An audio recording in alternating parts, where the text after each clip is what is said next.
Colombia había llegado al Mundial como una de las favoritas y el narcotráfico había apostado grandes cantidades de dinero por su triunfo. Hay países donde el fútbol es un deporte y hay países donde el fútbol es la única forma de sostener la esperanza. A comienzos de los 90, Colombia era una nación donde un balón cargaba con más peso del que cualquier ser humano debería soportar. El país estaba atrapado en una guerra invisible contra el narcotráfico, el terrorismo y una fractura social profunda. Décadas después, las cifras oficiales hablarían de cientos de miles de muertos y millones de desplazados en ese periodo. Hemos vinculado a los equipos Atlético Nacional y Deportivo Independiente Medellín a esta noble campaña. Pero en medio de ese infierno apareció un grupo de futbolistas que obligó a todo el pueblo a mirar hacia otra parte, a creer que otra realidad era posible. Esta no es solo la historia de un equipo de fútbol que deslumbró al planeta, de una selección que parecía estar llamada a alcanzar el sitio más alto del fútbol internacional. Es también la historia de un país que quiso sanar a través del fútbol y de un jugador que representaba todo lo contrario a la violencia que al final terminó alcanzándolo. Esta es la historia de Andrés Escobar.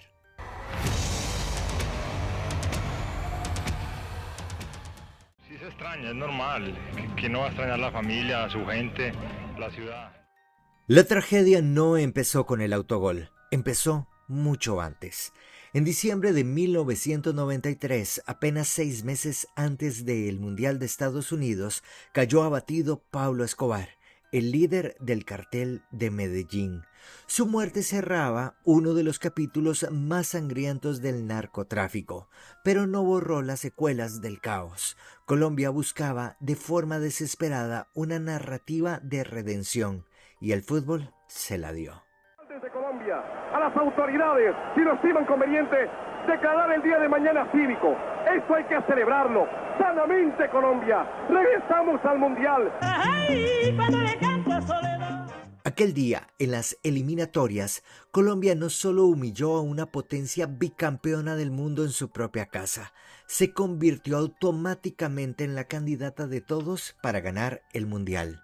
Pelé los dio como favoritos, el planeta entero empezó a mirar a ese equipo con respeto y el colombiano de esa época por fin pudo mirarse al espejo con orgullo. Para entender a Andrés Escobar, primero hay que tener claro que él en realidad no representaba todo el ruido de aquella generación. Nos tenemos que levantar y tenemos que estar arriba de nuevo porque hoy es otro día, ya lo pasado es historia. No buscaba los reflectores, no protagonizaba escándalos, no convertía el juego en una pose. Él era equilibrio, la calma en la tormenta, la voz que no subía de volumen aunque todo alrededor se estuviera rompiendo. Por eso lo llamaban el caballero del fútbol. Representaba la sensatez que su propio país estaba perdiendo. Era un líder silencioso, disciplinado, un central impecable. Nacido en Medellín en 1967. Ya había tocado la gloria con el Atlético Nacional y sumado experiencia europea en Suiza. El problema es que cuando las expectativas de una nación son tan grandes, ya no se asientan sobre los hombros de los jugadores, se sientan sobre su cuello. Colombia llegó a la Copa del Mundo de 1994 con el cartel de favorito, pero el debut fue un baño de realidad, un doloroso 1-3 contra Rumanía. A partir de ahí, la atmósfera se volvió tóxica, el fútbol dejó de ser una fiesta y regresó todo a las dinámicas del miedo. Antes del segundo partido contra el anfitrión, Estados Unidos, el cuerpo técnico y los jugadores recibieron amenazas de muerte explícitas. El ambiente no era de frustración deportiva, era de terror real. El cartel de las apuestas y las mafias locales ya operaban detrás del telón. Cuando una selección pasa de ser un equipo a convertirse en el termómetro moral de un país, cualquier error deja de ser un fallo técnico y se convierte en una traición a la patria. Sabíamos que teníamos que ganar, pero cuando llegas a una charla técnica y te encontrás a al profesor Maturana llorando porque te mandaron amenaza y dijeron, si juega Barrabás, vamos a matar a tu familia, la de Maturana, la de Bolillo, a Barrabás, a todo el mundo. Caligiuri desperate to get up on the outside. Hart's own goal. What a tragedy for the Colombian defense. Escobar own goal. Un centro al área, una jugada de rutina, un segundo. Andrés se barre para correr el balón, pero la física y el destino juegan en contra. Caligiuri desperate to get up on the outside. Hart's own goal. What a tragedy for the Colombian defense. Escobar own goal. Well, there's nothing anybody can do about one of those. Hart's hitting the ball across. It was going nowhere, really. But Escobar stabs it past his own goalkeeper.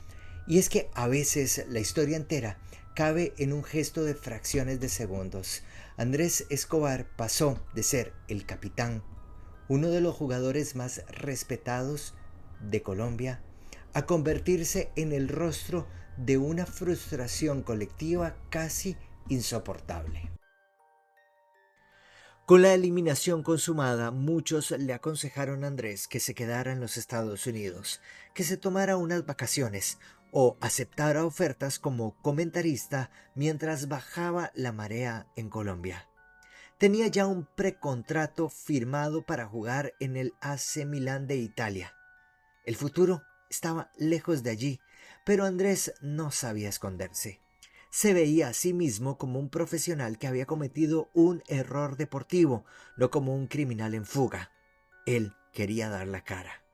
No tuvimos la concentración, la seguridad, la precisión. ¿Y por qué no tuvieron esa concentración? No sé qué pasó, estuvimos descompuestos y todavía no nos hemos explicado qué pasó. ¿Usted cree lo que están diciendo, que el exceso de publicidad al equipo, la forma como se engrandeció el equipo en Colombia pudo influir, Andrés? No, eso no influye para nada porque nosotros no hemos ganado nada en el fútbol. Nosotros queremos seguir consiguiendo cosas buenas, jugando alegremente, dándole diversión al pueblo. Y no quiso, Andrés no quiso, dijo que él tenía que regresar a dar la cara. Después iba a llegar al aeropuerto y que iban a decir que Andrés fue un cobarde, que no tuvo valor de volver a Colombia después del error que había cometido. Al regresar al país, escribió una columna de opinión para el diario El Tiempo. El texto terminaba con una frase que hoy, leída en retrospectiva, provoca escalofríos. Por favor, que el respeto no se pierda. Nos vemos pronto, porque la vida no termina aquí. Él creía, con la inocencia de un deportista, que el fútbol era un juego, que el tiempo se encargaría de acomodar las cosas. No sabía que estaba entrando en la noche más oscura de su vida. No habían aplausos, no habían cámaras. Se enfrentaron a abucheos, críticas y hasta rencores. Principalmente Andrés Escobar, quien decidió volver a Medellín, llegó a un lugar donde las apuestas, lo ilegal y la violencia eran parte de un ecosistema muy peligroso. Mal haríamos en decirles buenas tardes. Otra vez Colombia se llena de vergüenza. Andrés Escobar, jugador de la Selección Colombia, fue cobardemente asesinado en Medellín. 12 disparos cegaron la vida de un hombre que se entregó entero por representar al país con dignidad.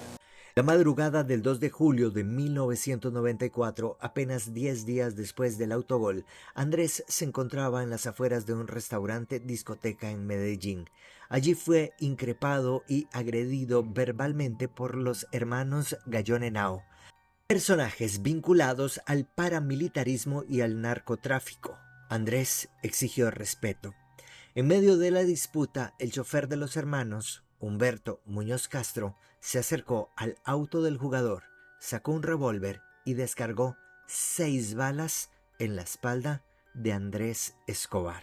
En este preciso lugar tenía estacionado Andrés Escobar su vehículo. Fue en este mismo sitio donde cayó. Los testigos de aquella noche coinciden en un detalle que es cruel. Con cada disparo, el asesino gritaba una palabra: gol. Después de matar a Andrés Escobar, su asesino fue capturado. Lo condenaron a 43 años, pero pagó 11 y hoy está en libertad. Los hermanos Gallón Henao, que fueron los que insultaron y ultrajaron a Andrés, recibieron una condena de 15 meses excarcelables, aunque se comprobó que obstruyeron la justicia.